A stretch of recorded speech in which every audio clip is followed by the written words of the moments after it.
తెలంగాణలో రాజకీయ పాతివ్రత్యాన్ని నిరూపించుకునే కార్యక్రమం చాలా జోరుగా సాగిపోతోంది. 11 మంది బీఆర్ఎస్ పార్టీలో గెలిచి కాంగ్రెస్ పార్టీలో చేరిన 11 మంది ఎమ్మెల్యేలకు సంబంధించి చర్చ నడుస్తుంది. ఇప్పుడు ఆ 11 మందిని అనర్హులు చేయాలంటూ బీఆర్ఎస్ పార్టీ పోరాడుతోంది, న్యాయ పోరాటం చేస్తోంది. సుప్రీంకోర్టుకు వెళ్ళింది. సుప్రీంకోర్టు పలు దఫాలుగా స్పీకర్ని ఆదేశించింది దానికి సంబంధించి వెంటనే నిర్ణయం తీసుకోమని. అయినా లేట్ అవుతుండడంతో లేటెస్ట్ హియరింగ్లో గట్టిగా స్పీకర్ మీద కొంత సుప్రీంకోర్టు గట్టి కామెంట్స్ ఇచ్చేసింది. ఈ నెల 21 వరకు సుప్రీంకోర్టు గడువు ఇచ్చినట్టుంది. మొత్తం మీద అయితే స్పీకర్ ఇవాళ ఆ ఎమ్మెల్యేలకు సంబంధించి మొదటి 5 ఎమ్మెల్యేలకు సంబంధించి ఆయన జడ్జిమెంట్ని చెప్పారు.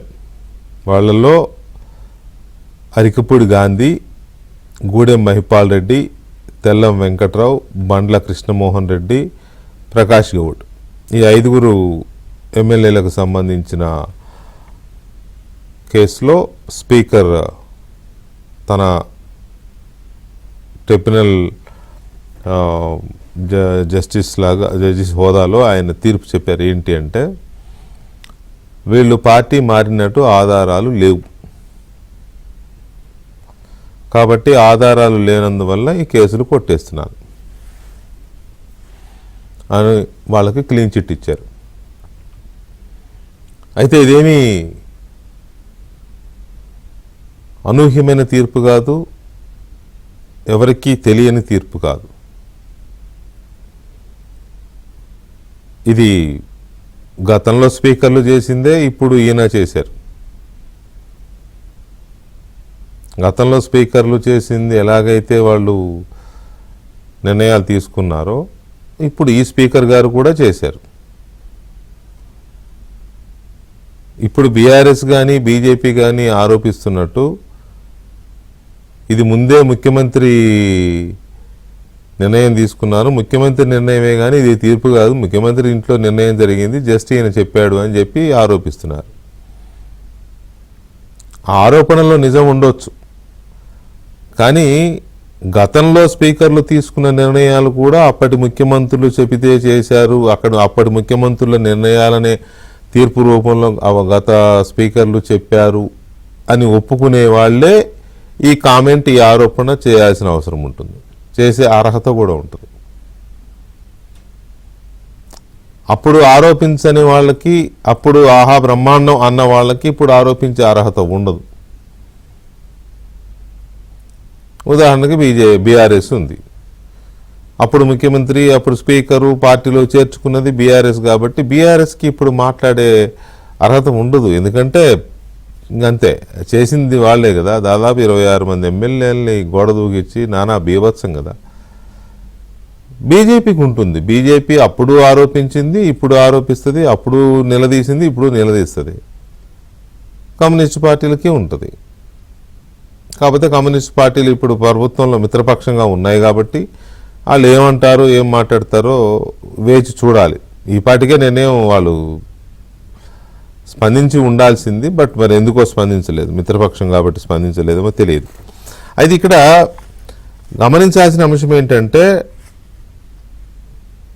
ఈ 11 మంది ఎమ్మెల్యేలు పార్టీ ఫిరాయించారా లేదా అంటే కాంగ్రెస్ వాళ్ళ దృష్టిలో ఫిరాయించలేదు, బీఆర్ఎస్ వాళ్ళ దృష్టిలో ఫిరాయించారు, బీజేపీ వాళ్ళ దృష్టిలో ఫిరాయించారు, నాలాంటి మీలాంటి ప్రజల దృష్టిలో డెఫినెట్గా ఫిరాయించారు, డెఫినెట్గా గోడ దూకేశారు. కానీ బీఆర్ఎస్కి అర్హత ఉందా, మాట్లాడే అర్హత అంటే లేదు, బీఆర్ఎస్కి లేదు. 1 2 ఎన్ని పాపాలు ఎమ్మెల్యేల ఫిరాయింపుల వ్యవహారంలో. కాబట్టి బీఆర్ఎస్కి అసలు మాట్లాడే నైతికత లేదు. ఈ విషయంలో పోరాడుకోవచ్చు, న్యాయ పోరాటం చేయొచ్చు, లేకపోతే ఇంకేదైనా చేయొచ్చు, but they don't have any moral this thing. At the same time Congress కూడా ఇలా చేయకుండా ఉండాల్సింది. ఏం అవసరం వచ్చింది? పార్టీ ఇచ్చే విధంగా వాళ్ళని ఎందుకు ప్రోత్సహించాలి అనేది ఒక పాయింట్. ఇక్కడ ఒక విషయం చెప్పాలి నేను మీకు. బీఆర్ఎస్ హయాంలో తెలుగుదేశం పార్టీ నుంచి 15 మంది ఎమ్మెల్యేలు గెలిస్తే 12 మందిని చేర్చేసుకున్నారు. చేర్చుకుని మొత్తం అసలు ఎల్పీ లేకుండా చేయాలండి. శాసనసభా పక్షం, తెలుగుదేశం పార్టీ శాసనసభా పక్షమే లేకుండా చేసేశారు. అది తప్పు కాదు వాళ్ళ దృష్టిలో. అప్పుడు టీడీపీ చాలా గొడవ చేసింది. కానీ బీఆర్ఎస్ అప్పుడు ఏదో చెప్పింది, వాళ్ళు అదేని బంగారు తెలంగాణ కోసం వస్తున్నారని. అందుకే వాళ్ళని బీటీ బ్యాచ్ అన్నారు. బీఆర్ఎస్లోకి వెళ్ళిన తర్వాత. వాళ్ళు ఎవరు అంటే ఆ వెళ్ళిన 12 మంది ఎర్రబెల్లి దయాకర్ రావు, ప్రకాష్ గౌడ్, అరికపూడి గాంధీ, మాధవరం కృష్ణారావు అండ్ మాగంటి గోపీనాథ్, కేపీ వివేకానంద, రాజేందర్ రెడ్డి, మంచిరెడ్డి కిషన్ రెడ్డి, తీగల కృష్ణారెడ్డి, చల్ల ధర్మారెడ్డి, తలసాని శ్రీనివాస్ యాదవ్, సాయన్న. వీళ్ళే కాదు, వైసీపీ నుంచి 3 ఎమ్మెల్యేలు, 1 ఎంపీ కూడా అప్పుడు టీఆర్ఎస్లో చేరారు. మదన్ లాల్ వైరా ఎమ్మెల్యే, అప్పుడు మాజీ మదన్ లాల్, పినపాక పాయం వెంకటేశ్వర్లు, అశ్వరావుపేట తాటి వెంకటేశ్వర్లు, ఖమ్మం నుంచి పొంగులేటి శ్రీనివాసరెడ్డి ఎంపీగా గెలిచారు. అప్పుడు ఆయన కూడా వెళ్ళిపోయాడు.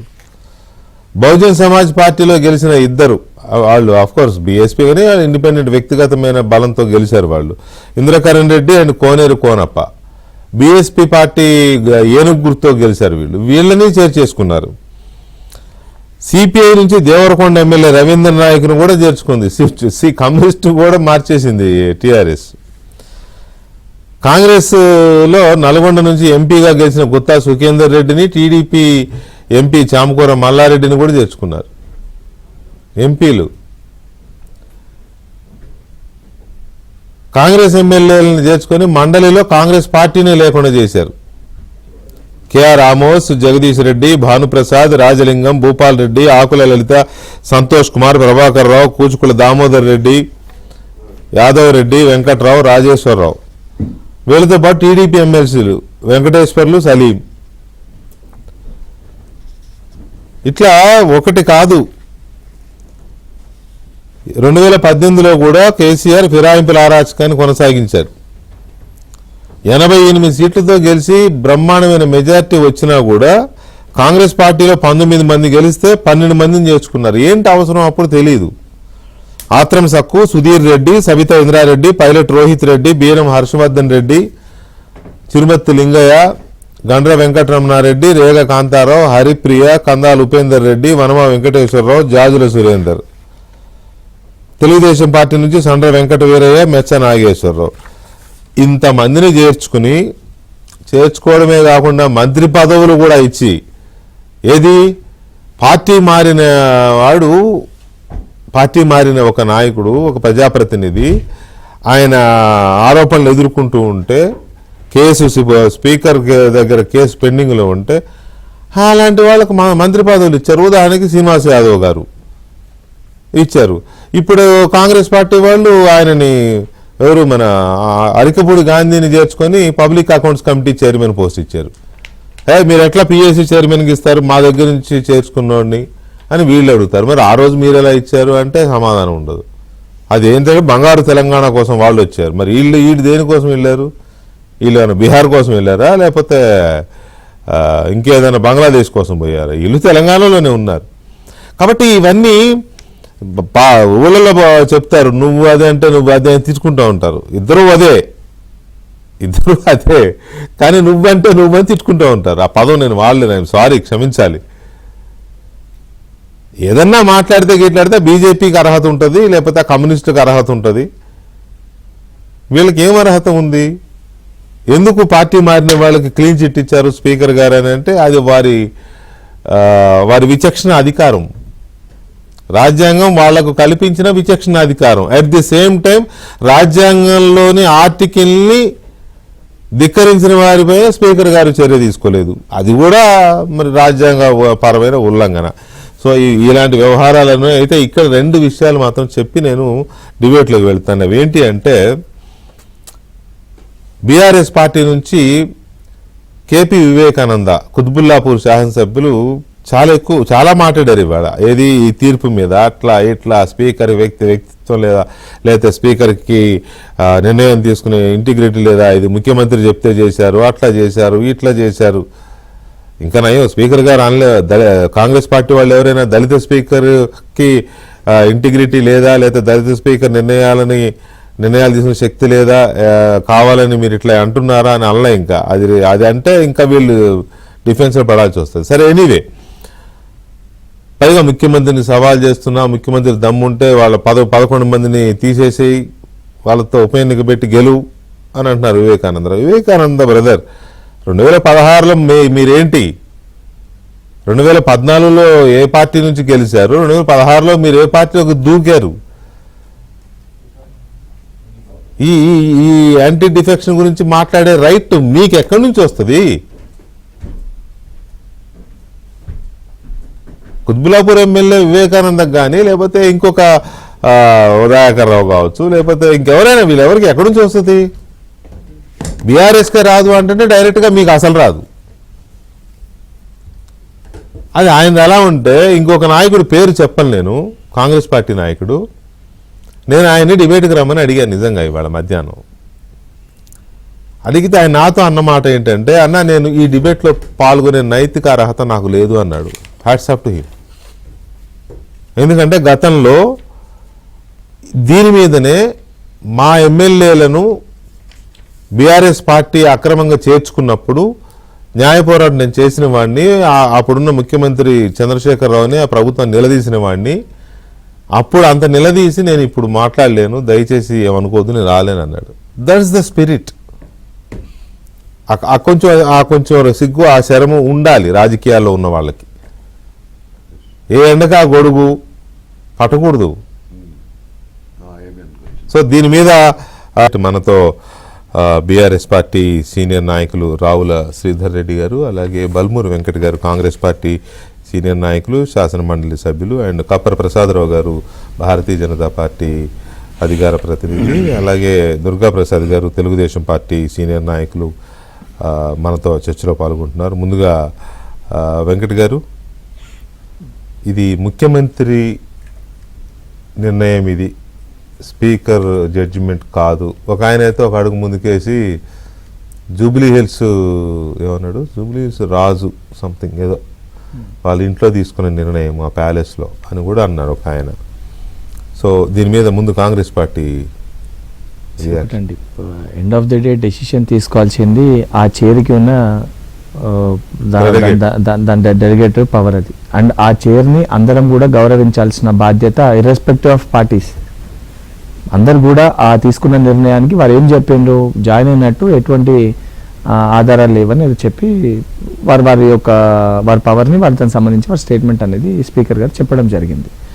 దానికి సంబంధించి స్పీకర్ గారిని ఉద్దేశించి ఈరోజు మాట్లాడే కొంతమంది వ్యక్తులు ఎవరైతే ఉన్నారో, సరే I don't want to name particularly, గతంలో ఎవరైతే చేసి పార్టీ మారి, మీరందరూ ఇంతకుముందు ఒక నాయకులతోటి మా కాంగ్రెస్ పార్టీ నాయకులతో మాట్లాడితే నేను రాలేను అని తను అంగీకరించారు. గతంలో ఎవరైతే పార్టీ మారి ఈ సంస్కృతి సాంప్రదాయాలు తెలంగాణ రాష్ట్రం మనకు ఏర్పడ్డ తర్వాత మనం పరిస్థితులు చూసినాం. టీడీపీకి వెళ్ళి కానీ ఇతర అంటే కాంగ్రెస్ పార్టీకి వెళ్ళి కానీ వైఎస్ఆర్సీపీకి వెళ్ళి కానీ ఆ రోజు ఏ రకమైన పరిస్థితులు ఉంటే ఏ రకంగా జరిగింది అనేది. సరే ఈరోజు దానికి ఉన్న దానికి కూడా స్పీకర్ గారు సంబంధించి దానికి ఉన్న ప్రొసీజర్ ప్రకారం సిస్టమ్ ప్రకారంగా స్పీకర్ గారు చెప్పేది వారు మాట్లాడేది వారు చెప్పిండ్రు.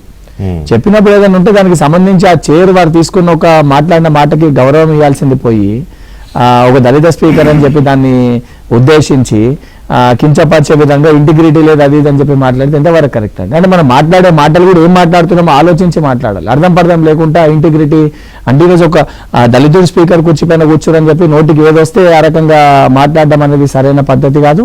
అండ్ వారు ఉన్నదాని ప్రకారం వారికి ఉన్న హక్కుల ప్రకారం వారికి ఉన్న రైట్ ప్రకారం వారికి ఉన్న అథారిటీ ప్రకారం వారు చెప్పడం జరిగింది. రైట్. అయితే ఇక్కడ ఒక క్రాస్ క్వశ్చన్ నా వైపు నుంచి అంటే ప్రజల వైపు నుంచి, వాళ్ళ పార్టీ మారింది అయితే నిజమే కదా, మీరందరూ చెప్పారు, మీరందరూ అంటే మీ పార్టీ మొత్తం నాయకులందరూ చెప్పారు, వాళ్ళు పార్టీ మారడం అంటే అభివృద్ధిని చూసి వచ్చారు, రేవంత్ రెడ్డి గారు బ్రహ్మాండంగా చేస్తున్నారని చూసి వచ్చారు, ఇలాంటి మాటలన్నీ మాట్లాడారు. ఆ మోరల్గానైతే వాళ్ళు పార్టీ మారలేదని చెప్పలేరు కదా. అంటే ఇప్పుడు వాళ్ళు పార్టీ మారిండ్రు అని చెప్పలేము, మారలేదు అని చెప్పలేము. ఎందుకంటే సరే వారు తెలంగాణ రాష్ట్ర అభివృద్ధి కోసం దృష్టిలో పెట్టుకొని ఏదైతే ఎప్పుడు నడిచే విధంగానే ముఖ్యమంత్రి గారితో కలిసి నడుస్తామని చెప్పి వారు ముఖ్యమంత్రి గారిని వచ్చి కలవడం జరిగింది. ముఖ్యమంత్రి అఫీషియల్ ప్రోగ్రామ్స్ ఏవైతున్నాయో, ప్రభుత్వ అధికారిక కార్యక్రమాలు ఏవైతున్నాయో ముఖ్యమంత్రి గారితో శాసనసభ్యులుగా వారు ముఖ్యమంత్రి గారితో హాజరవుతారు, అటెండ్ అవుతుండ్రు.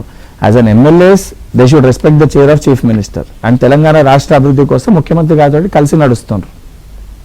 It's very clear. అది ఓకే, ముఖ్యమంత్రితో అందరూ పనులు చేయించుకుంటారు, వెళ్తారు, ఏదో ఏముంటాయి కదా, సీఎం రిలీఫ్ ఫండ్ అనో లేకపోతే అదనో, ఆ నియోజకవర్గ అభివృద్ధి కోసం, ఫండ్స్ కోసం అది తప్పలేదు. కండువాలు కప్పించుకొని లేకపోతే వారంతో పాటు 1000 మందిని తీసుకొని పోయి మూకుమ్మడి జాయినింగ్స్ పెట్టి అంత ఓపెన్ గా కనబడుతూ ఉంటే ఇంకా వాళ్ళు బుకాయిస్తారు, వాళ్ళు మేము చేరలేదు అది ఇదని. అఫ్కోర్స్ స్పీకర్ గారి విచక్షణాధికారాన్ని నేను డిస్ప్యూట్ చేయడంలా, ఎందుకంటే అదే వారి అధికారం, we have to respect is. తర్వాత వాళ్ళు కోర్టు ఏం చేస్తుంది ఏంటి అది వేరే విషయం, కానీ ఇది మోరల్ ఇది కాదనేది మాత్రం ఒప్పుకుంటారా? ఈరోజు ఉన్న పరిస్థితి రీత్యా చేరిన వారే స్వయంగా వారు క్లియర్గా చెప్తుండ్రు ఉన్న పరిస్థితి మేము దేనికి పోయినాము ఏందని. దానికి సంబంధించి న్యాయస్థానం కూడా తెల్లం వెంకట్రావు గారు దానికి సంబంధించి ఒక జడ్జిమెంట్ కూడా ఇది వచ్చినట్టు, ఐఎమ్ నాట్ రాంగ్, అందులో క్లియర్గా న్యాయస్థానం కూడా ఒక తీర్పు ఇచ్చినాక అంత క్లియర్ కట్గా అంత క్లియర్గా ఉన్నాక అంత స్పష్టంగా ఉన్నాక దానిపైన అది కరెక్టా మోరల్గా కాదా అనే దానిపైన మాట్లాడదామంటే పరిస్థితులు ఏ రకంగా ఉన్నాయి ఆ రకంగానే ఎవరన్నా వివరిస్తారు కదండి. ఇప్పుడు పరిస్థితులు రాష్ట్రంలో ఏ రకంగా ఉన్నాయి ఆ రకంగా దానికి అనుకూలంగా దానికి ఉన్న రకంగానే సిస్టమ్ అనేది నడుస్తుంది. రైట్. శ్రీధర్ రెడ్డి గారు, ఎందుకు ఇప్పుడు సరే మీరు న్యాయ పోరాటం చేస్తున్నారు, సుప్రీంకోర్టు డెడ్ లైన్ పెట్టింది, మన 4-5 సార్లు చెప్పినా చేయలేదని స్పీకర్ గారి విషయంలో కొంత పరుషమైన అదే అన్నారు, న్యూ ఇయర్ ఎక్కడ జరుపుకుంటారు అన్నారు, which is unfortunate thing. Speaker విషయంలో కోర్టు వారు అన్నారు కాబట్టి దాన్ని మనం క్వశ్చన్ చేయలేము. అయితే ఆ కోర్టు న్యాయ పోరాటం చేయడం వేరు, కానీ ఇవాళ మీ పార్టీ నాయకులు రియాక్ట్ అవుతున్న తీరు, పైగా 2016లో పార్టీ నుంచి దూకేసిన వాళ్ళు, ఇదే యాంటీ డిఫెక్షన్ని వైలేట్ చేసిన వాళ్ళు మాట్లాడడం నాకైతే నవ్వొచ్చింది. శ్రీధర్ రెడ్డి గారు, మీరు ఏమని అనుకోండి, వివేకానంద నాకు మిత్రుడే కానీ ఆయనతో కాకుండా ఇంకెవరితోనో మాట్లాడించాల్సింది. ఆయన వన్ ఆఫ్ ది పిటిషనర్. పెట్టు తెలంగాణ కాకుండా పుట్టు తెలంగాణ పార్టీ వాళ్ళతో పెట్టించాల్సింది. అరే ఇప్పుడు పుట్టు తెలంగాణ ఏముంటుందిలే కానీ అప్పుడు is one of the petitioners. Basically Vivekananda గారు ఈ మొత్తం వ్యవహారంలో ఫిరాయింపులకు సంబంధించి ఇచ్చినటువంటి పిటిషన్స్ లో వారు కూడా ఒక పిటిషనర్ కాబట్టి మాట్లాడి ఉండుంటారు స్పీకర్ నిర్ణయం మీద. బేసికల్లీ ఇప్పుడు ఒకటండి, ఇక్కడ మనం నైతిక అర్హత, భౌతిక అర్హత, ఇంకేదో అర్హత, ఇవన్నీ చర్చలు విచ్ ఈజ్ ఫస్ట్ అంటే చికెన్ ఆర్ ఎగ్ లాగా ఉంది. ఇప్పుడు దేశంలో కాంగ్రెస్ పార్టీ పరిపాలించిన సుదీర్ఘకాలం ఏ పార్టీ దేశంలో ఈ దేశాన్ని కానీ రాష్ట్రాలను కానీ పరిపాలించలేదు. రాజకీయాల్లో ఎన్ని మలినాలు, ఎన్ని అవలక్షణాలు, ఎన్ని దుర్మార్గాలు, కూలదొడ నుంచి మొదలుపెట్టి పార్టీలను చీల్చడం వరకు, ఎమ్మెల్యేలు పార్టీలు మారే దగ్గర నుంచి మొదలుపెట్టి ఇష్టారీతిన ఎమర్జెన్సీలు పెట్టేంత వరకు ఈ దేశానికి అన్ని రకాల రుచులను చూపించింది కాంగ్రెస్ పార్టీ. కాబట్టి మనం ఏదో కొత్తగా మాట్లాడడానికి ప్రయత్నం చేస్తే కుదరదు. అయితే ఆ ఇబ్బంది వెంకట్ మాట్లాడుతుంటే నాకు అర్థమవుతా ఉంది. ఏంటంటే నేనేమంటున్నా అంటే ఎస్ నైతికం కాసేపు అవన్నీ పక్కన పెట్టేసుకుంటే చెప్పారు కదా, లేదండి లేదన్న తర్వాత దాని గురించి చర్చ కదా. మనం రాజకీయాల్లో ప్రజా జీవితంలో ఉండి ఇప్పుడు నైతికతను పక్కన పెడదాం అంటే అయిపోయింది, చచ్చిపోయినట్టే, వ్యక్తిత్వం చచ్చిపోయినట్టే. ప్రసాద్ గారు నోటు తీసిపోయి నైతికతను పక్కన పెడదాం అన్నాడు శ్రీధర్ రెడ్డి గారు. ఇప్పుడు తెలుగు నిర్ణయించాలి నైతికత గురించి. ఆయన తెలుగుదేశం కాదు, ఆయన సరే కప్పర్ ప్రసాద్ అన్న. ఓకే ఓకే సారీ, నేను ఆ ప్రసాద్ అనుకున్నా. ఆయననే నిర్ణయించవచ్చు, వాళ్ళు కూడా. మీరు ఏమంటున్నా అంటే సరే స్పీకర్ గారి నిర్ణయాన్ని వారికి చర్చ చేయాల్సి వస్తుంది. ఏంటంటే ఇది వారికి విచక్షణాధికారం ఉన్నా ఈ నిర్ణయంలో విచక్షణ కనపడలేదు అనేది నాకు అర్థమైంది. బేసికల్లీ ఇప్పుడు ఇంకా కూడా 39 మంది ఎమ్మెల్యేల లిస్టే మా దగ్గర ఉంది. దాంట్లో చనిపోయిన తర్వాత ఉప ఎన్నిక 1-2 పోతే కాంగ్రెస్ పార్టీ దాంట్లో పడితే 37 అనుకోండి. ప్రస్తుతానికి 37 మంది మా దగ్గరే ఉన్నారు. అంతే కదా, మరి అంతే కదా. దాంట్లో పిటిషన్ వేసినాము. ఇప్పుడు అలా 5-6 క్లియర్ అయిపోయింది. They confirmed that me they are వాళ్ళే the BRS చెప్పేశారు. party. నాగేంద్ర గారి విషయం ఎట్లా తెలుతుందో చూడాలి మరి. ఇప్పుడు నాగేంద్ర గారు ఇంకా కూడా ఏందది కడియం మనం వరంగల్లో తిరిగినప్పుడు సిటీ బస్సులు ఎలా ఆడుకుంటూ తిరిగినట్టు తిరుగుతా ఉన్నాడు కాంగ్రెస్ పార్టీలో ఆయన. మరి ఇప్పుడు మీరు అన్నారు కదా విచక్షణ అధికారం, సిటీ బస్సులు ఈయన మన నాగేంద్ర గారు మన కాలేజ్ పోయినప్పుడు ఫుట్పాత్ మీద నిలబడుతూ గుంజుకుంటూ పోయే వాళ్ళం కదా, అట్లా పోతున్నాడు. ఎందుకంటే ఆయన బీఆర్ఎస్ పార్టీ గుర్తు మీద గెలిచి కాంగ్రెస్ పార్టీలో పోటీ చేసిన తర్వాత కూడా ఇంకా స్పీకర్ నిర్ణయము, కోర్టు నిర్ణయం అనుకుంటూ తిరగడం అనేది మరి అప్పుడు అదే నైతికత, అది కూడా సమాధానం చెప్పాలి కదా మరి. అది open and shut case basically, అంతకంటే దుర్మార్గం ఉండదు. ఇప్పుడు ఏ కృష్ణమోహన్ రెడ్డి గారు గాంధీ గారు తప్పించుకోవచ్చు, నాగేంద్ర గారి వరకు కడియం శ్రీహరి గారు కూడా చెప్పారు చాలా క్లియర్ గా, ఐఎమ్ ఇన్ కాంగ్రెస్ పార్టీ. ఆయన కాంగ్రెస్ పార్టీ ఆఫీస్ లో కూర్చొని రోజు ప్రెస్ మీట్లు పెడతా ఉంటాడు ఇక్కడ. You have to appreciate him. When we will appreciate him? అది వేరు. స్పీకర్ గారు జడ్జిమెంట్ ఆయనని డిస్మిస్ చేసిన, డిస్క్వాలిఫై చేసిన, ఎంత బోల్డ్ గానైతే కాంగ్రెస్ పార్టీ. నేను ఒక ఇక్కడే కడియం దానం నాగేంద్ర గారిదేమో ఓపెన్ అండ్ షట్ అన్నారు. కడియం శ్రీహరి గారు yes I'm in Congress party అన్నారు. ఆయన ఓపెన్ గానే అన్నారు కాబట్టి స్పీకర్ గారు ఏం కాల్ తీసుకుంటారో చూడాలి. అది స్పీకర్ గారు ఏం తీసుకుంటారో మనం చెప్పలేము, కోర్టు ఏం తీసుకుంటుందో మనం చెప్పలేము. ఒకవేళ శ్రీహరి గారు అలా అన్నారని అంటే రెడీ టు ఫేస్ ఎనీథింగ్ అనే ఉద్దేశమే కదా. కడియం శ్రీహరి గారు, దానం నాగేందర్ గారు ఇంకా కొనసాగటం సరే. వీళ్ళ విషయంలో ఏమైనా మినాయింపు ఉందా అంటే నా దృష్టిలో మినాయింపు ఉండకూడదు. ఎందుకంటే జనరల్లీ ఏ పార్టీ ఎమ్మెల్యేలైనా ఆ పార్టీ కార్యక్రమాల్లో పాల్గొంటారు. ఈ ఎమ్మెల్యేలు మా పార్టీ కార్యక్రమాల్లో పాల్గొనట్లేదంటగా. మేము పిలవట్లేదండి. రేపు పొద్దున వస్తే ఎవరైనా వద్దంటామా మీరు పిలవాలి. బీఆర్ఎస్ పార్టీ అనుకున్న తర్వాత ముందు వాళ్ళు రావాలి కదా, రోజు పిలుస్తారు. అంటరాని వాళ్ళని చేసి పక్కన పెట్టినప్పుడు అట్లనేది లేదు. ఏమంటే వాళ్ళు కాంగ్రెస్ పార్టీలో జాయిన్ అయ్యారు, తెలుసు. సాంకేతికంగా స్పీకర్ గారి వాళ్ళ ఈ నిర్ణయం తీసుకున్నా గానీ స్పీకర్ గారు కూడా ఈ విషయంలో నింద మోయక తప్పదు భవిష్యత్తులో. దాంట్లో ఎటువంటి ప్రసాద్ కుమార్ ఏమైంది మోయడం అంటే భుజాలు కుంగిపోతే గత స్పీకర్లు ఏమైనా వంగిపోయారు మోసి సార్ ఏం మాట్లాడుతున్నారు సార్? గత స్పీకర్లు ఏమన్నా బరువులు మోసి చర్చ లేదన్నారు కదా. మీరు ఇంత మాట్లాడుతున్నారు, మీరైనా కొంత ఎథిక్స్ తోనే మాట్లాడుతున్నా నేను. బేసికల్లీ ఒకటి గుర్తుపెట్టుకోండి, నేనేమన్నంటే ఆ చర్చ వచ్చినప్పుడు స్పీకర్ గారు తీసుకున్న నిర్ణయం తప్ప రైటా అంటే నేను 100 రకాల రైడర్స్ పెట్టుకొని మాట్లాడలేను కదా. ఈ నిర్ణయం తప్పు. It is open and clear that they defected to Congress party. ఇక్కడ కూడా గౌరవ ఎమ్మెల్యేలే దరఖాస్తు పెట్టి ఫోటోస్ ఇచ్చినాము. డిస్పైట్ దట్ వాళ్ళు ఇక్కడ బీఆర్ఎస్ పార్టీలు ఉన్నారని చెప్తున్నారు. వాళ్ళు బీఆర్ఎస్ పార్టీ కార్యక్రమాలు అటెండ్ చేయరు. తర్వాత బీఆర్ఎస్ పార్టీ నుంచి రోజు మాడుతూ ఉంటారు వ్యతిరేకంగా. ఇది ఆయనదేమో కేసు అట్లా ఉంది. నాగేంద్ర గారు మీరు లీగల్ ఏమంటున్నారంటే డెఫినెట్ గా whatever suitable action must be taken to challenge the speaker's decision.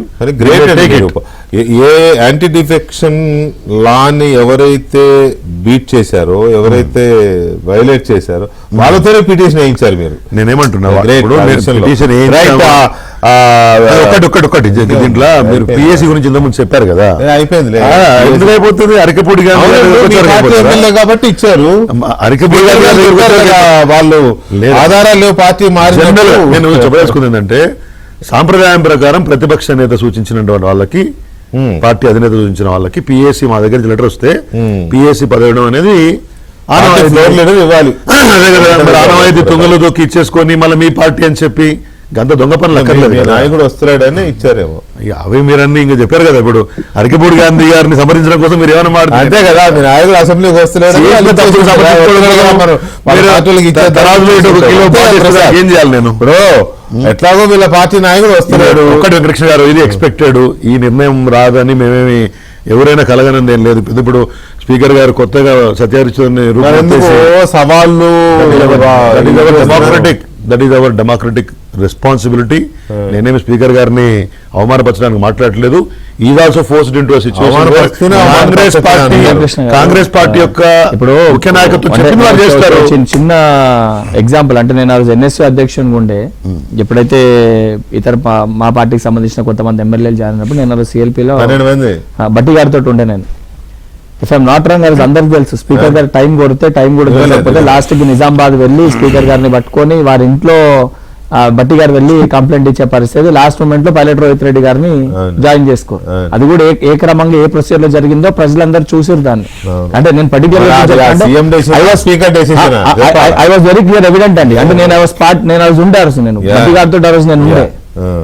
Right. Copper Prasad గారు, గుడ్ ఈవినింగ్. గుడ్ ఈవినింగ్ అండి, నమస్కారం.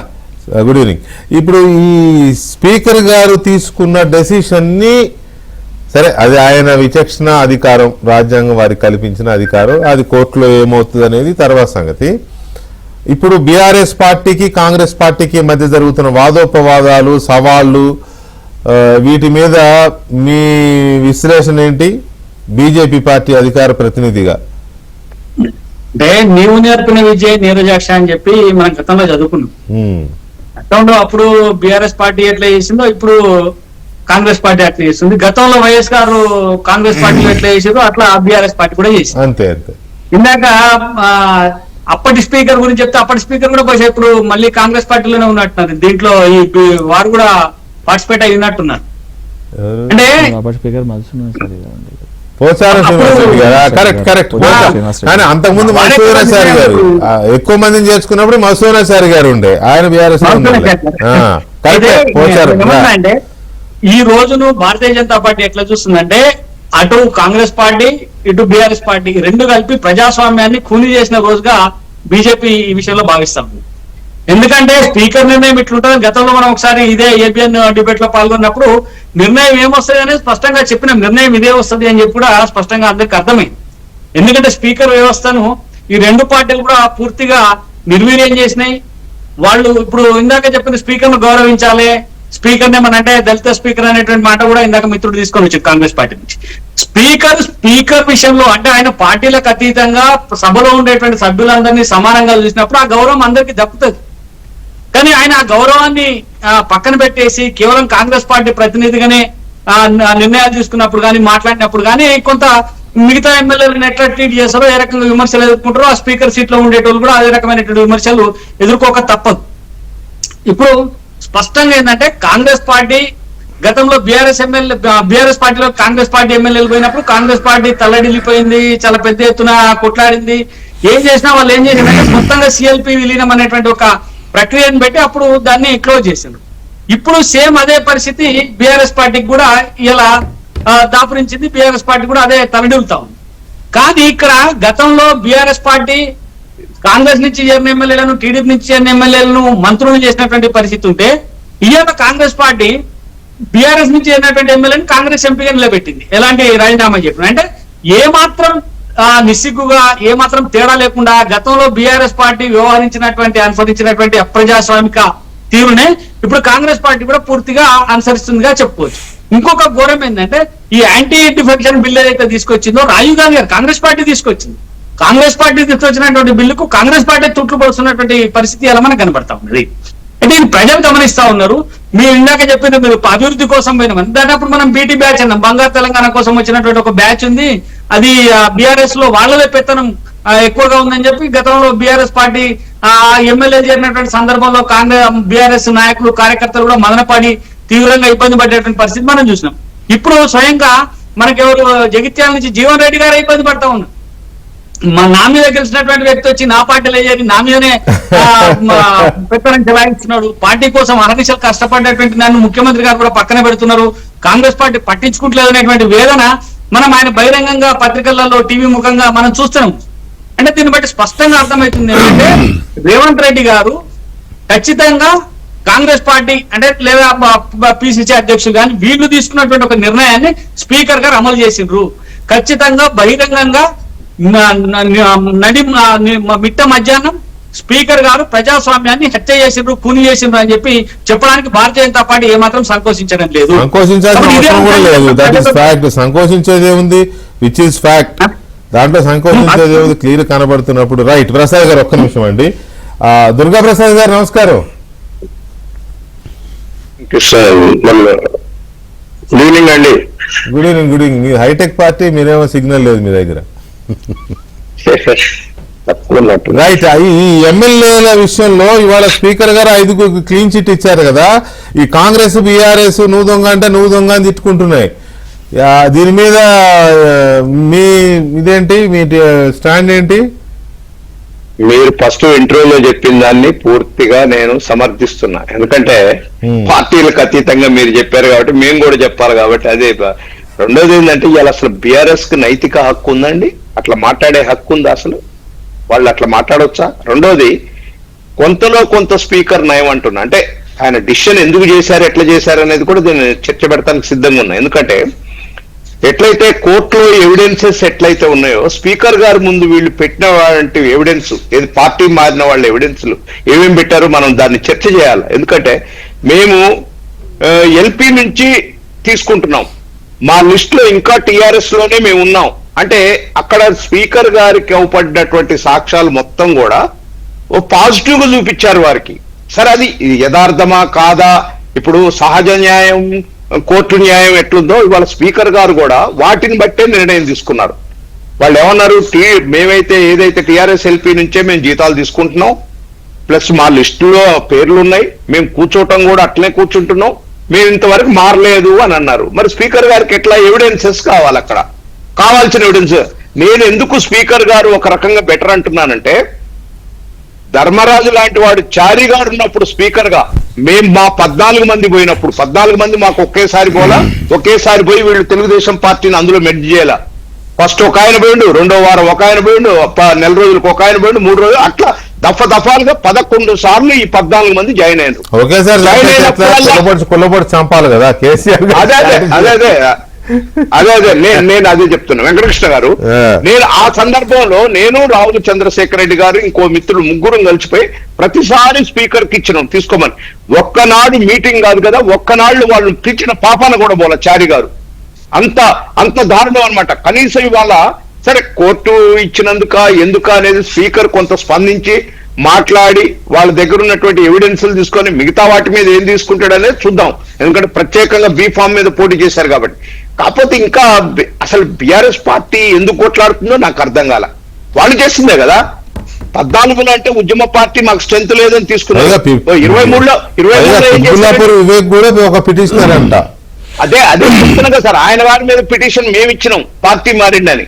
వారి పిటిషన్ ఇచ్చి మాట్లాడుతున్నారు. అంటే ఇవి అంటే రాజకీయాల్లో ఇందాక మన రావుల గారు అన్నట్టు వాస్తవం అది. అంటే నైతిక విలువల గురించి మాట్లాడేంత ఇది లేదు పార్టీలకి. అదే చెప్తున్నాం కదా, చెప్పుకుంటూనే చెప్తున్నాం. ఇక్కడ 14లో తెలుగుదేశం పార్టీని తీసుకొని మళ్ళా 23లో 14లో అంటే కాదు వెంకటకృష్ణ గారు, 14లో అంటే 63 వచ్చింది కాబట్టి తీసుకున్నారు.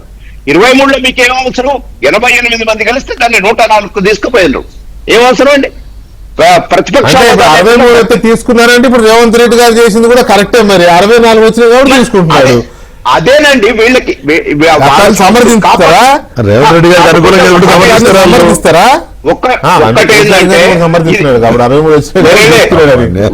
ఒక్కటేందంటే వెంకటకృష్ణ గారు, ఒక్కటేందంటే వాస్తవంగా కాంగ్రెస్ పార్టీ రాహుల్ గాంధీ గారు స్టేజ్ మీదనే చెప్పినారు మా దాంట్లో కావాలంటే మేము ఒక్క ఓటు తక్కువైందని అవిశ్వాసాన్ని ఎదుర్కొన్నాడు వాజ్పేయి గారు. అంతేగాని 63 కాబట్టి తీసుకుందాం, 64 కాబట్టి తీసుకుందాం, ఇవన్నీ అనకూడదు. కానీ పదం కాదు, అనకూడదు కానీ పదం ఆలోచన లేదు. అదేదో ఇడిచేసిన రాజకీయాలు అంటే ఇట్టే ఉంటాయి. మరి ఇకనన్నా బుద్ధి తెచ్చుకోవాలి రాజకీయ పార్టీలు. కొన్ని పర్టికులర్ గా ఈ ప్రధాన పార్టీలు ఏవైతున్నాయో అవి బుద్ధి తెచ్చుకొని ఇటువంటి వాటికి స్వస్తి పలకాల. ప్రజలు ఇచ్చారు కాదండి దుర్గాప్రసాద్ గారు. ఇక ఆపుదాం కానీ అక్కడ ఆ చరిత్రలోకి వెళ్లకుండా ప్రజలు ఒక నాయకుడిని ఆగండి సార్, దుర్గాప్రసాద్ అని ఒక నాయకుడిని టీడీపీ అని, కప్పర్ ప్రసాద్ అని ఒక నాయకుడిని బీజేపీ అని, శ్రీధర్ రెడ్డి అని ఆయన బీఆర్ఎస్ అని, బల్మూరి వెంకట అంటే కాంగ్రెస్ అని ప్రజలు వాళ్ళకు ఓట్లు వేసి గెలిపించారు. గెలిచినాక తీర్పుని భిన్నంగా పార్టీ మారితే నువ్వు ప్రజల్ని ధిక్కరించినట్టే కదా. మీకు ఇంకా సిగ్గుశరం ఎక్కడుంది అనుకోవాలా నాయకులకి, సో పార్టీలకి నాయకులకి బోత్, చేర్చుకునేవాడికి చేరేవాడికి పంపించేవాడికి అందరికి కూడా.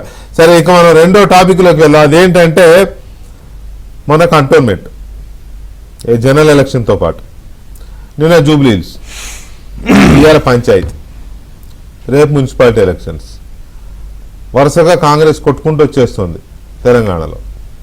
ఓ దిక్కేమో బీఆర్ఎస్ పార్టీ బీజేపీ పార్టీ రెండు విపరీతమైన వ్యతిరేకత ఉంది. అసలు గజ గజ గజ వణికిపోతుంది. తెలంగాణలో గ్రౌండ్ క్షేత్రం అంతా వణికిపోతా ఉంది. ఇక బీఆర్ఎస్ ఏదో ఒక అడుగు ముందుకేసి కేటీఆర్ గారు వాళ్ళు ఏమంటారంటే అసలు ఎదురు చూస్తున్నారు ప్రజలు కేసీఆర్ గారి మీద వ్యామోహమా ఏదో పదం వాడతాడు ఆయన. మీకే బాధ సార్ అంటే చెప్పండి సార్. అది చెప్పినా అది చెప్పలేరు. వ్యామోహం కేసీఆర్ లాంటి నాయకుని మీద ఉన్నటువంటి ప్రేమానురాగాలు ఉంటాయి ప్రజలు. ప్రేమానురాగా ప్రేమ మూడు వాట్ ఎవర్ అది ఏదనగా ఇంకా పోలేదు ప్రజలు. జనరల్ గా ఆంధ్రాలో చంద్రబాబు గారి మీద ఉన్నట్టు అవన్నీ ఒకవేళ లోకేష్ కనుక కేటీఆర్ గారు అన్నట్టు లోకేష్ అంటే ఉన్నట్టే చెప్తున్నాను. ఇదన్నట్టు చెప్పుకున్నట్టే తండ్రి గురించి కొడుకు చెప్పుకోకపోతే or not irrespective of the political parties he commands that respect in the public. కాదనట్లా అందుకని నేను అదే చెప్తున్నా. ఆ వర్డ్ సరే నేను వర్డ్ కరెక్ట్ చేశాను. అందుకంటే ఏం చేయాలి అదే వర్డ్ గుర్తురాక నేను మిమ్మల్ని అడిగా. సో ఇలా ఉంది పరిస్థితి. ప్రజలు అల్లాడిపోతున్నారు. ఎప్పుడు మళ్ళీ కేసీఆర్ వస్తారా ఎప్పుడు మళ్ళీ కేసీఆర్ వస్తారా అని ఎదురు చూస్తున్నారని కేటీఆర్ గారు అంటారు. అసలు వీళ్ళందరినీ గద్దె దింపేసి ఎప్పుడు బీజేపీని గద్దె మీద చూద్దామా అని ఎదురు చూస్తోందని చెప్పి కిషన్ రెడ్డి గారు, బండి సంజయ్ గారు, కప్పర ప్రసాద్ గారు, బీజేపీ నాయకులు వీళ్ళు అంటారు. అటు చూస్తేనేమో కాంగ్రెస్ వేసుకుంటే ఒక్కొక్కటి తగ్గొట్టుకుంటూ వచ్చేస్తుంది. ఏంటిది? నిజంగానే తెలంగాణలో రేవంత్ రెడ్డి ప్రభుత్వానికి జనాదరణ బ్రహ్మాండంగా ఉందా? ఈ వ్యతిరేకత అదంతా కూడా విపక్షాలు చేస్తున్న ప్రచారం మాత్రమేనా అనేది ఒకటి డౌట్ వస్తూ ఉంది. తర్వాత రేవంత్ రెడ్డి లేదా కాంగ్రెస్ పార్టీ చేస్తున్న ఈ వ్యవహారాలన్నీ విపక్షాలు ఎందుకని దాన్ని మాటల్లో తప్ప చేతల్లో తమ వైపు తిప్పుకోలేకపోతున్నాయి అనేది కూడా ఒక ఇంపార్టెంటే. పర్టికులర్గా ఇప్పుడు జరిగిన గ్రామ పంచాయతీ ఎలక్షన్స్లో దాదాపు 60% పంచాయతీని కాంగ్రెస్ పార్టీ కైవసం చేసుకుంటే 30% బీఆర్ఎస్ పార్టీ, ఒక 5% బీజేపీ, ఒక 5% ఒక రకంగా చెప్పాలంటే బీజేపీ కంటే ఇండిపెండెంట్లు ఇతరులు కలిసి ఎక్కువ చేసుకున్నారు. 10%.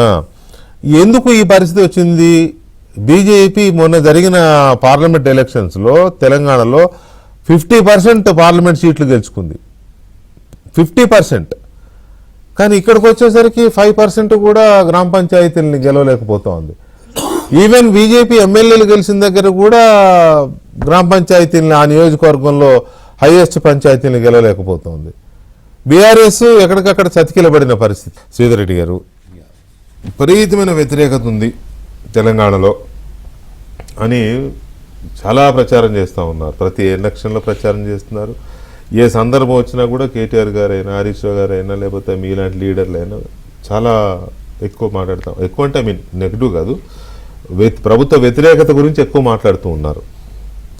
కానీ ఇప్పుడు గ్రామ పంచాయతీ ఎలక్షన్స్ కానీ, లేదా కాంటోన్మెంట్ పార్లమెంట్ ఎలక్షన్స్, ఇప్పుడు జూబ్లీ హిల్స్, ఈ గ్రామ పంచాయతీ, ఇవన్నీ చూస్తే మరి అది వ్యతిరేకత ఉన్నట్టుగా అనిపించట్లా, సానుకూలత ఉన్నట్టు కనపడుతోంది. ఇంకా ఆదరణ పెరిగినట్టు కనపడుతోంది ఫలితాలనే కనుక పారామీటర్గా తీసుకుంటే. అంటే ఒకటి మీరు పోయినసారి సర్పంచ్ ఎన్నికలు, ఈసారి సర్పంచ్ ఎన్నికలు పోలిస్తే ఆటోమేటిక్గా కాంగ్రెస్కి ఎక్కువ వచ్చినట్లు కనబడతాయి. బట్ ప్రతిపక్షంలో ఉండి కూడా అయితే మీరు వాళ్ళ మీద వ్యతిరేకత ఉందనే విషయం మాత్రం గ్రామాల్లో ఉందన్నమాట వాస్తవం. అది పూర్తి స్థాయిలో ఎన్నికల ఫలితాలు రావడానికి సమయం పడుతుండొచ్చు. It's hardly 2 years now government వచ్చేసి, ఇంకా 3 సంవత్సరాల ప్రభుత్వం ఉంది. కాబట్టి జనరల్గా స్థానిక ఎన్నికలు, అది కూడా గుర్తులేని ఎన్నికలు, సర్పంచులు, స్థానికంగా అభ్యర్థి ప్లస్ కొంత అధికార పార్టీ ఎమ్మెల్యేలు ఉన్న దగ్గర కానీ, లేకపోతే ప్రభుత్వం ఉన్న వైపు రేపొద్దున పని చేయించుకోవడానికో మరొకటి పనికొస్తుందని చెప్పేసి ఆటోమేటిక్ బెంటు చాలాసార్లు ఉంది. అది నాకు కొత్త కాదు, మీకు కొత్త కాదు, చాలా చూసినాం. స్టిల్ మీరు చాలా 30% పంచాయతీలలో ఇవ్వాలి. ఎందుకంటే గ్రామీణ ప్రాంతాల్లో ఉన్నటువంటి మెజారిటీ ఎమ్మెల్యేలు కాంగ్రెస్ పార్టీ ఎమ్మెల్యేలు ఉన్నారు. చాలా మేరకు బెదిరింపులు, నిర్బంధము, మరొకటి లేకపోతే మీకు నిధులు రావడం, మేఘారెడ్డి గారు లాంటి ఎమ్మెల్యేలు, ఐ షుడ్ హావ్ టేకెన్, నేను నేమ్ తీసుకుంటున్నాను, ఆయన స్పీచ్ మీరు కూడా విన్నారు. ఇంకా కొంతమంది ఎమ్మెల్యేల ఓపెన్ బెదిరింపులు, నా దగ్గరకు వస్తే ఇది చేస్తా, అది చేస్తా అని ఈ స్థాయిలో ఓపెన్గా మాట్లాడుతూనే ఉంటే అంతర్గతంగా ఎంత ఉండి ఉండొచ్చు. డిస్పైట్ దట్ బీఆర్ఎస్ పార్టీకి సంబంధించినటువంటి యొక్క కార్యకర్తలు, నాయకులు గ్రామీణ ప్రాంతాల్లో బలంగా నిల్చున్నారు.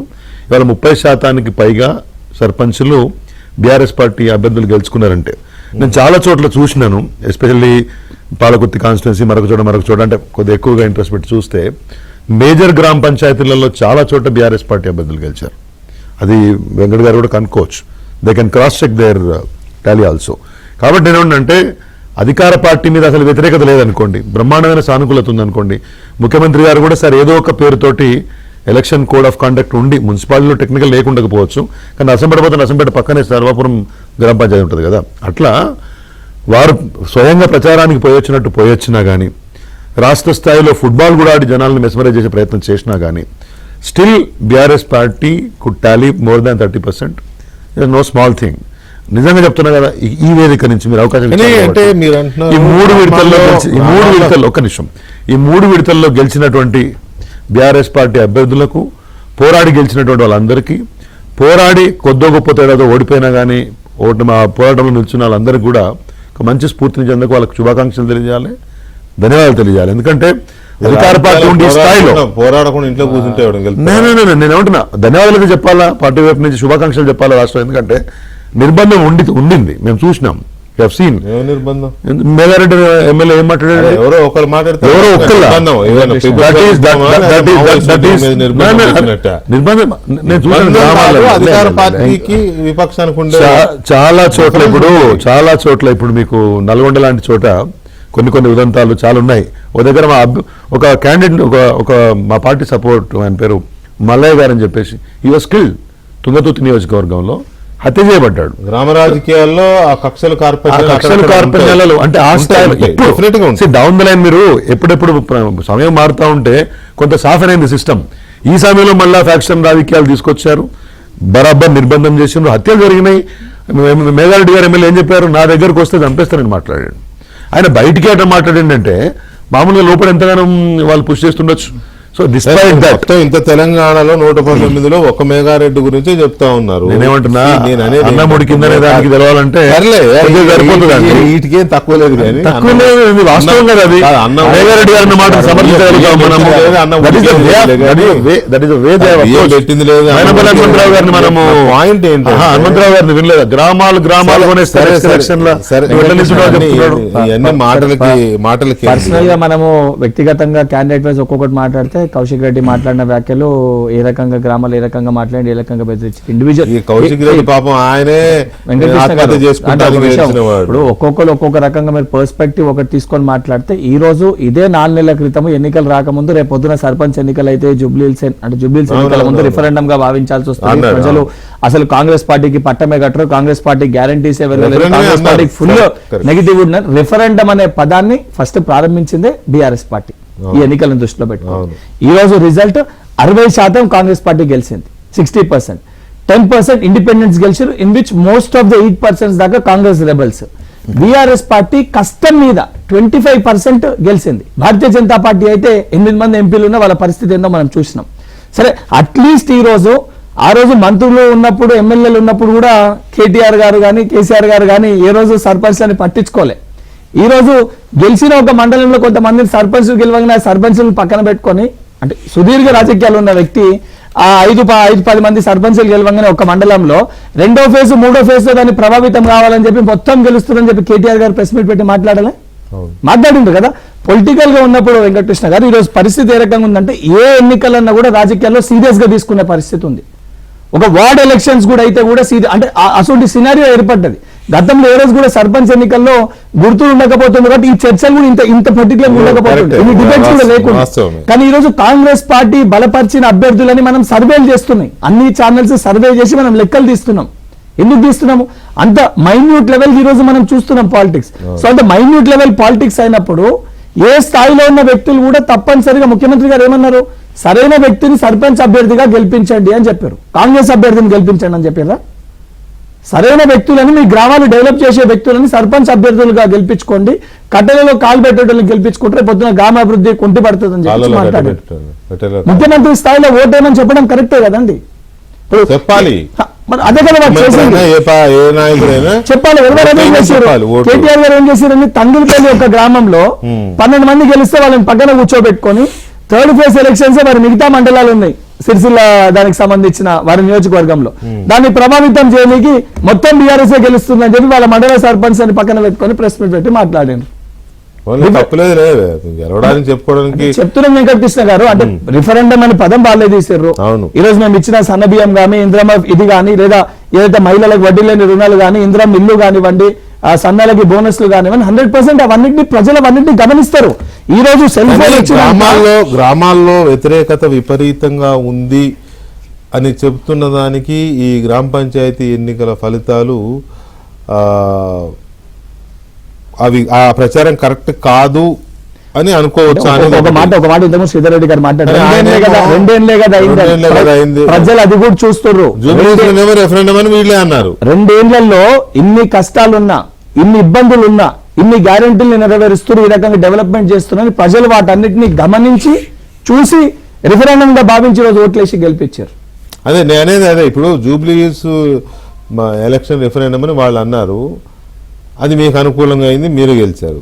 ఇప్పుడు గ్రామ పంచాయతీ ఫలితాలు రిఫరెండంగా వచ్చినాయని అనుకుంటున్నారా మీరు మీ ప్రభుత్వానికి? 100% వెంకటకృష్ణ గారు. ఎందుకంటే మేజర్ ఏదైతే రైతు రుణమాఫీ కానీ, సన్నలకి బోనస్ కానివ్వండి, ఇంద్రం ఇల్లు కానివ్వండి, ఏదైతే సన్న బియ్యం కానివ్వండి, ఫ్రీ బస్సు కానివ్వండి, ఇవన్నీ కూడా మోస్ట్లీ అంటే రూరల్ పీపుల్కే కదా ఎక్కువ ఇవన్నీ కూడా బెనిఫిట్ అయింది. ఇవన్నిటిని చూసే కాకూడదు శ్రీధర్ రెడ్డి గారు ఇది, ఎందుకంటే సిటీలో ఉన్న జూబ్లీస్ ఎలక్షన్ ని రిఫరెండం అన్నారు మీరు, మొత్తం స్టేట్ అంతా రిఫ్లెక్ట్ అయ్యే గ్రామ పంచాయతీని రిఫరెండం అని అనలేకపోతున్నారు, ఒప్పుకోలేకపోతున్నారు ఎందుకు? ఇప్పుడు ఏమంటున్నది, మనం ఎన్నికల గుర్తు తోటి ఎవరము పోటీ చేయలేదు, మీరు బలపరిచినా మేము బలపరిచిన అభ్యర్థులు అని చెప్పేసి మాట్లాడుకుంటున్నాము.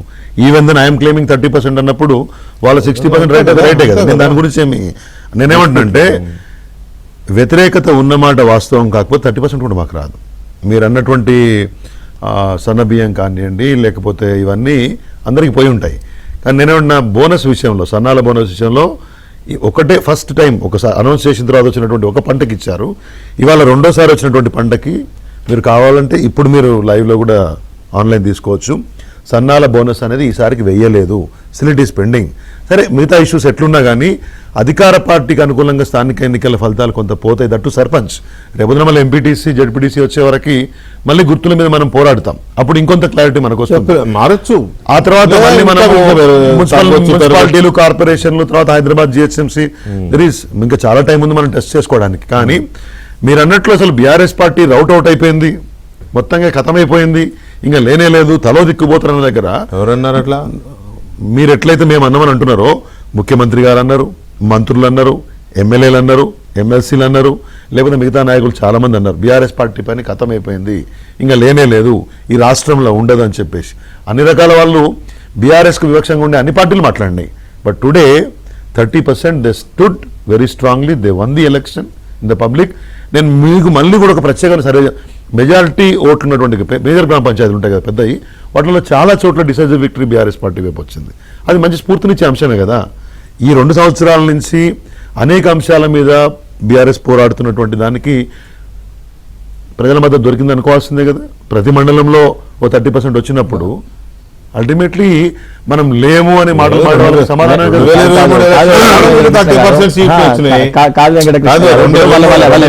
ఎలక్షన్ లో కూడా మీకు 30% ఎలక్షన్ రిజల్ట్ ఎమ్మెల్యే సీట్లు వచ్చినాయి. అదే 30%. నేనేం పాయింట్ చెప్పానంటే ఒక నిమిషం వెంకట్, ఇప్పుడు ఒక మండలంలో ఫర్ ఎగ్జాంపుల్ ఒక 40 గ్రామాలు ఉన్నాయి అనుకుందాం, ఒక నిమిషం 40 గ్రామాలు ఉన్నాయి అనుకోండి. నాకు ఇవాళ మార్నింగ్ ఒక అభ్యర్థి మంచి మాట చెప్పాడు. సిరిపురం అని ఒక గ్రామం ఉంది, మాకు తెలిసిన వాళ్ళ మదర్ సర్పంచ్ కలిసింది. అక్కడ కార్యకర్త చెప్తా ఉండే, అన్న మేజర్ గ్రామ పంచాయతీలు మన వైపు వచ్చినాయి, పాలకుర్తి ఇటువంటి చోట కూడా. మీరు ఆ ఓటింగ్ కౌంట్ చూసుకుంటే చిన్న గ్రామాలు ఇప్పుడు తండాలు కొన్ని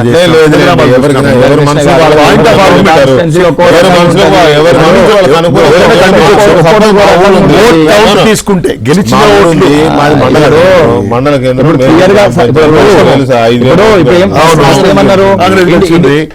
సిమిలర్ గా 3,500 4,000 ఉన్నటువంటి ఏంటంటే ఎవరు పర్సెంటేజ్ తీసుకుంటే ఓవరాల్ గా మేనేజ్ చేస్తారు. వెంకట పోయి అడిగితే వాళ్ళ ఊళ్ళో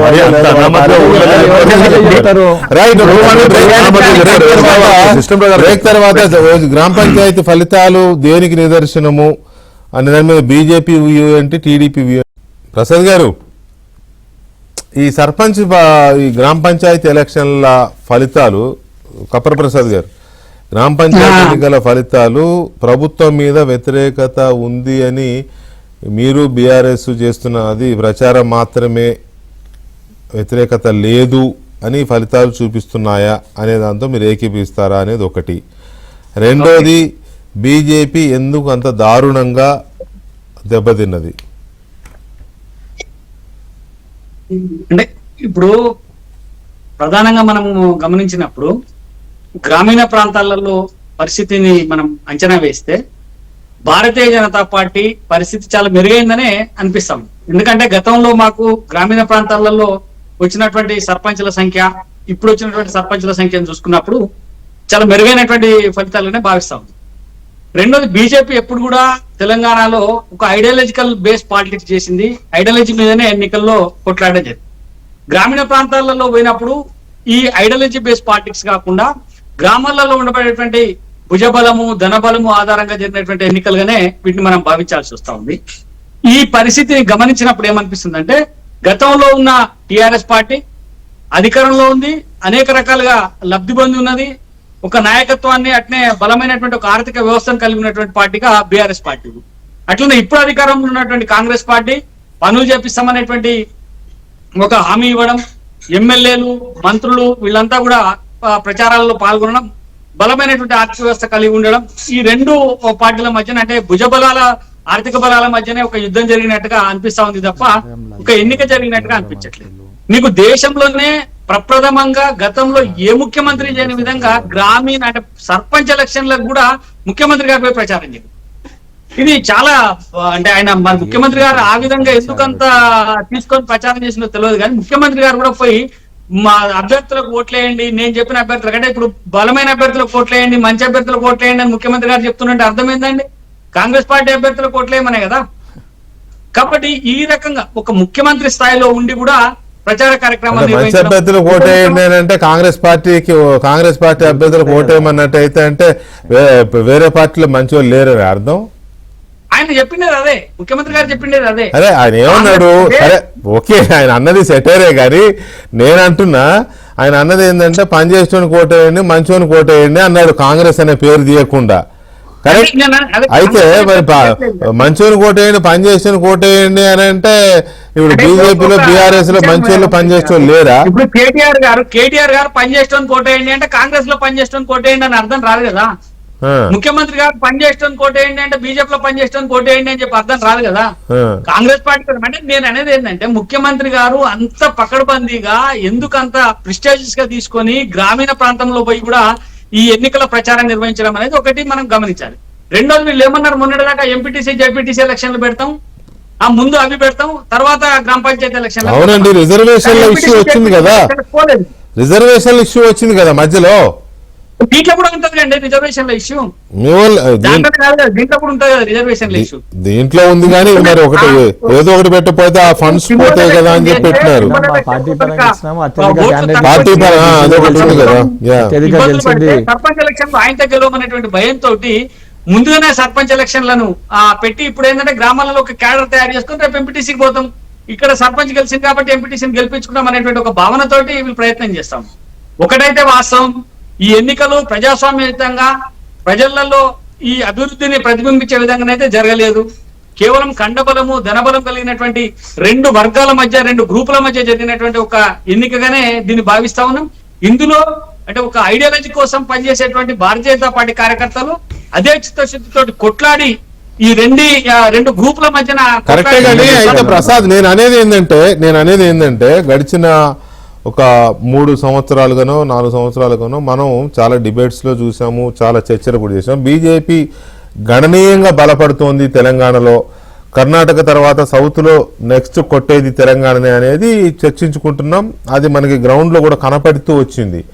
మొన్న జనరల్ ఎలక్షన్స్లో 8 ఎంపీ సీట్లను గెలవడము అసలు అనూహ్యమైన ఇది. దాంతో కన్ఫర్మ్ అయిపోయింది ఇక నెక్స్ట్ ఎలక్షన్ బీజేపీ అనే ఒక ఇది వచ్చింది. దాని తగ్గట్టు 8 ఎమ్మెల్యేలు గెలిచినారు. అలాంటిది సగం ఎంపీ సీట్లను గెలిచిన పార్టీ అసలు ఎక్కడుందో తెలియదు ఇప్పుడు గ్రామ పంచాయతీ ఎలక్షన్స్లో. 8 మంది ఎమ్మెల్యేల నియోజకవర్గాల్లోనైనా కనీసం మెజార్టీ స్థానాలు కొట్టాలి కదా, అక్కడ కూడా కొట్టలేదు. నేను అదే చెప్తాను వెంకటకృష్ణ గారు, ఈ ఎన్నికలు అన్నవి ఓన్లీ ఎలక్షన్ మాదిరిగా జరగలేదు, 2 వర్గాల మధ్యన ఒక యుద్ధం లాగా జరిగినాయని చెప్తా ఉన్నాను. ఈ వర్గాలను ఎదుర్కోవడంలో భారతీయ జనతా పార్టీ కార్యకర్తలు కొంత వెనుకబడ్డారు. కానీ మాకు ఓట్ పర్సెంటేజ్ గతంలో కంటే, అంటే గత సర్పంచ్ ఎన్నికల్ని మనం పరిగణన తీసుకుంటే గతంలో కంటే బాగా బలంగా పుంజుకున్నాం.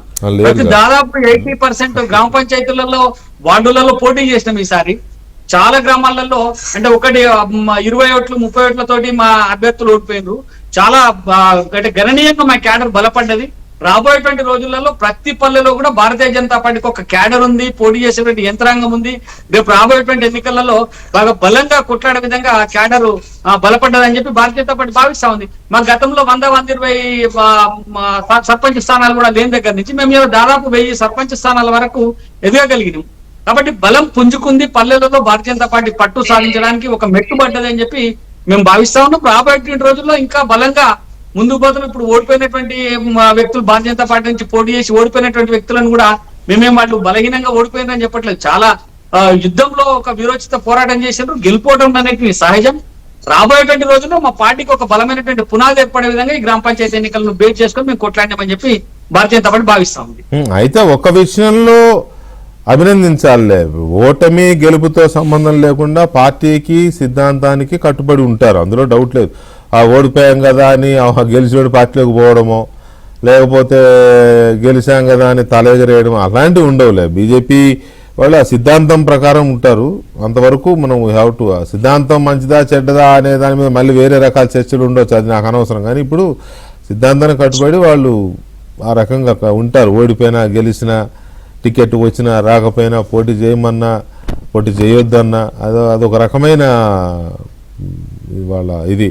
రైట్, ఎనీవే దుర్గాప్రసాద్ గారు, ఇప్పుడు మీరు కూడా 10 గెలిచినట్టున్నారు, ఖమ్మంలో కానీ నల్లగొండలో కానీ అక్కడ 10-12 గెలిచినట్టున్నారు. కొడంగల్ నియోజకవర్గంలో కూడా ఒకటి గెలిచారు, ఏదో మేజర్ గ్రామ పంచాయతీ. సరే, ఓకే, కారణాలు ఏమైనా లేకపోతే అక్కడ లోకల్గా ఉన్న సంబంధాలతోనే ఏమో 10-12 గెలిచారు. వాటి విషయంలో ఏంటి మీ పార్టీ ఎలా ఫీల్ అవుతోంది అనేది ఒకటి. రెండోది, ఈ జరిగిన ఫలితాలు, వచ్చిన ఫలితాల మీద రేవంత్ రెడ్డి ప్రభుత్వం మీద వ్యతిరేకత లేదు గ్రామాల్లో. బీజేపీ కానీ మీరు చేయట్లేదులే, బీజేపీ కానీ బీఆర్ఎస్ కానీ చేస్తున్నట్టుగా ప్రచారం, వ్యతిరేకత అన్నది లేదు అనుకోవచ్చా ఈ ఫలితాల ద్వారా? వెంకటకృష్ణ గారు దీని మీద కూడా మాట్లాడుతూ, కానీ లాస్ట్ లో నాకు 1 నిమిషం టైం ఇవ్వాలి. ఎందుకంటే భారతీయ జనతా పార్టీకి రాజకీయ వ్యాక్యూమ్ ఉండి కూడా ఎందుకు చేసుకోలేకపోతున్నా నేను దాని విశ్లేషణ మీ ద్వారా చేయదలుచుకున్నాను. వాళ్ళ పార్టీ మీరే చెప్తారా? లేలే, వాళ్ళ పార్టీ కాదు, అసలు నేను ఏంటి వాళ్ళ పార్టీ గురించి వాళ్ళు చెప్పుకోగలరు. దుర్గాప్రసాద్ వాళ్ళ పార్టీ కాదు, దయచేసి మీ పార్టీ గురించి చెప్పండి. మీకు సర్పంచులు గెలుపుతున్నారు కానీ మీ పార్టీ ఇక్కడ ఏం చేస్తారో మీకే అర్థం కావట్లేదు. నేను చెప్తా వినండి. సర్పంచులు గెలిచాము, వార్డు మెంబర్స్ గా వెంకటకృష్ణ గారు వార్డు మెంబర్లుగా, ఉప సర్పంచులుగా చాలా వచ్చినాయి. లిస్ట్ అవుట్ ఇస్తాం, చాలా ఇస్తాం. అయితే ఇవాళ ఉన్నటువంటి కాంగ్రెస్ ప్రభుత్వానికి, రేవంత్ రెడ్డి గారికి నేను అనుకుంటా సరే పర్సంటేజ్ 60% వచ్చినా కూడా 75% ఇవాళ ప్రజలు మార్కులు ఇచ్చినట్టుగా భావిస్తున్నాం దీనికి. ఎందుకంటే వీళ్ళు అంటే ప్రతిపక్షాల్లో రేవంత్ రెడ్డికి అంటే పూర్వం తెలుగుదేశం కార్యకర్త కాబట్టి బాగా బలంగా మద్దతు ఇస్తున్నట్టున్నారు దుర్గాప్రసాద్ గారు. మీరిద్దరు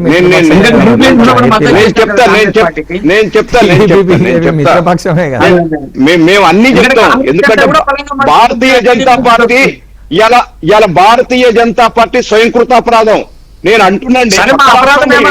ఎన్డీఏ ఉంటుంది. ప్రసాద్ గారు నేను ఒక మాట చెప్తా వినండి.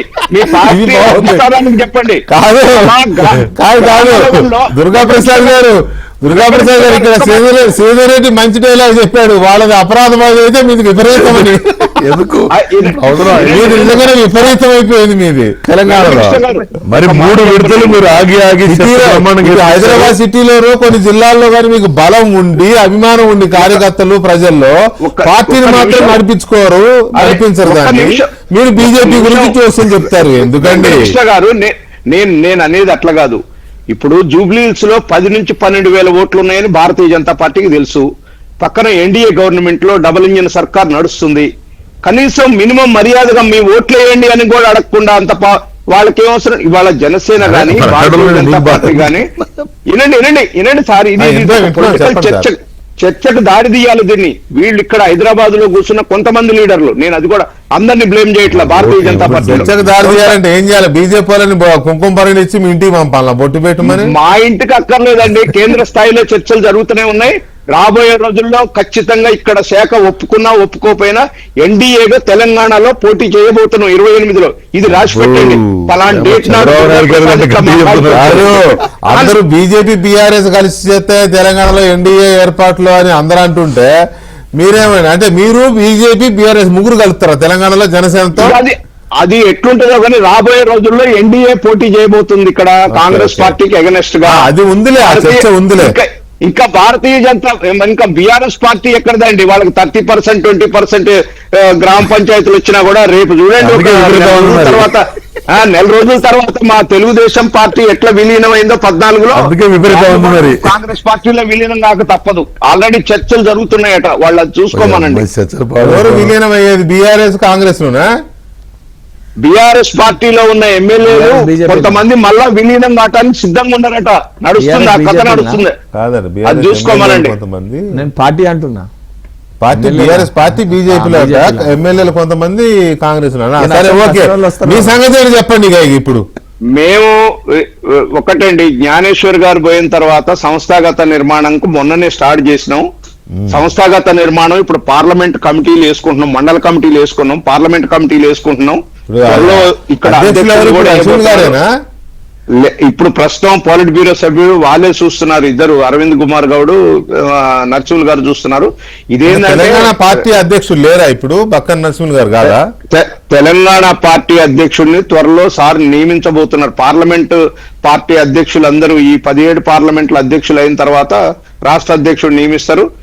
మేము తప్పనిసరిగా ఖచ్చితంగా రేపు 28లో ఒక బ్రహ్మాండమైనటువంటి శక్తిగా తెలుగుదేశం పార్టీ అటాచ్ అయ్యి ఏదో ఒక రాజకీయంగా అయితే మరి విపరీతంగా మారుతూ ఇప్పుడు ఒకటి ఇక్కడ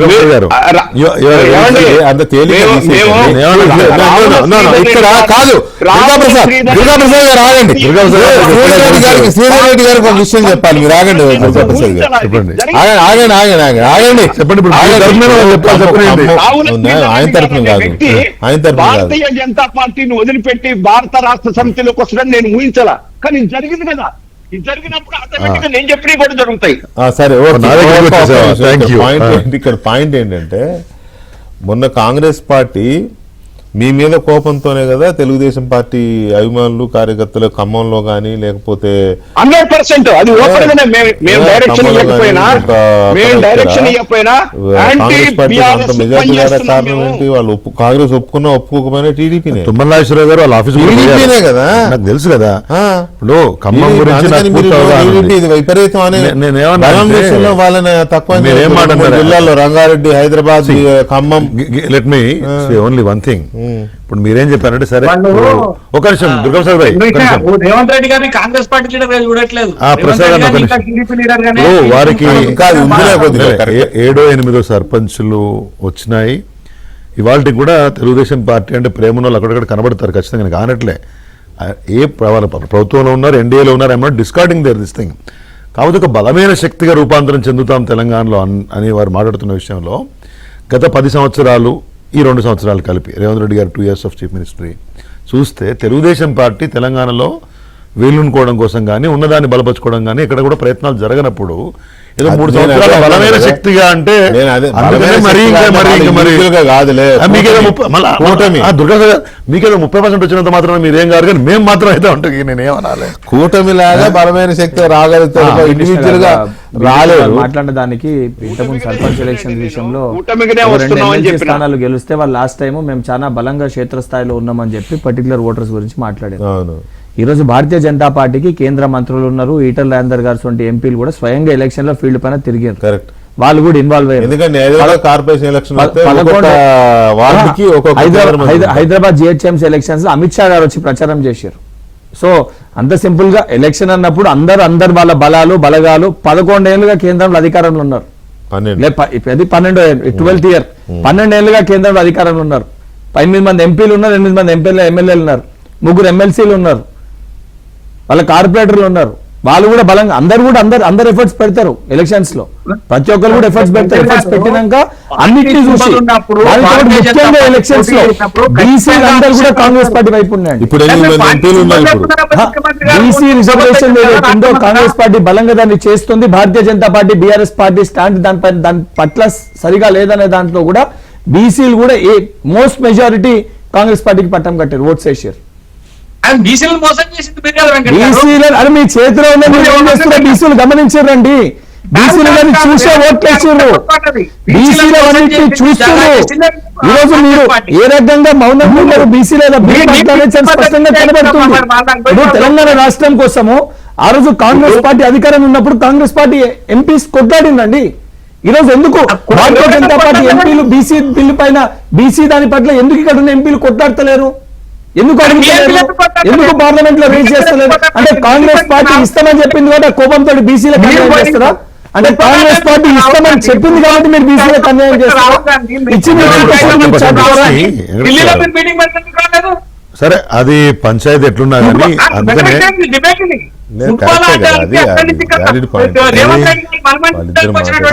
అందుకే చెప్తున్నానంటే సొల్యూషన్ కదా జరిగింది నేనేమంటున్నా. అందుకని ఇప్పుడు you both are in the government మన ప్రసాద్ గారు మనం గట్టిగా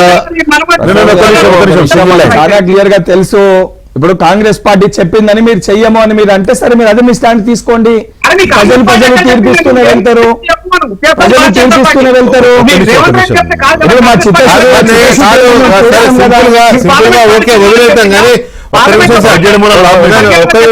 ప్రసాద్ గారు ప్లీజ్ ఇక్కడ అందరికి అంటే ఇక్కడ ఇప్పుడు మనం గ్రామ పంచాయతీ ఎలక్షన్లు చూసాం. ఒకవేళ కాంగ్రెస్ పార్టీ బీసీ సమాజానికి కనుక నష్టం చేసి ఉంటే తెలంగాణ గ్రామీణ సమాజం అంతా బీసీలే కదా, మేజర్గా బీసీలు ఎస్సీలు ఎస్టీలే, మెజారిటీ బీసీలే కదా. మన జనాభా లెక్కలు తీసినా కూడా మీకు 50% పైన ఉందని లెక్కలే చెప్తున్నాయి. కాదు 60-70 కూడా ఉంటాం మేమని బీసీలు చెప్తా ఉన్నారు.